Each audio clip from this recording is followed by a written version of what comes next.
বলিউডের তিন খানকে খুব একটা একসঙ্গে দেখা যায় না। সবশেষ শাহরুখ, সালমান ও আমির খানকে একসঙ্গে দেখা গিয়েছে আরিয়ান খান পরিচালিত web series the bats of বলিউডে। তবে এবার খান ভক্তদের সেই বহুল প্রতীক্ষিত ইচ্ছে পূরণ হতে চলেছে। সৌদি আরবে আয়োজিত একটি বিশেষ অনুষ্ঠানে এক মঞ্চে দেখা যাবে বলিউডের তিন আইকনকে। 16 ও 17 অক্টোবর সৌদি আরবের রিয়াদে আয়োজিত জয় ফোরাম শিরোনামের 2 দিনের এক অনুষ্ঠানে দেখা যাবে তাদের।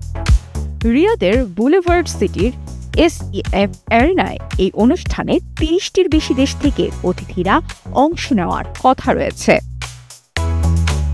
একদিকে যে যার কাজ নিয়ে ব্যস্ত আছেন শাহরুখ, আমির ও সালমান।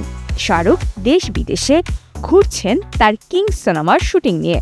আমিরকে নিয়ে দাদা সাহেব ফালকে সিনেমার বায়োপিক বানাতে চলেছেন নির্মাতা রাজকুমার হিরানি।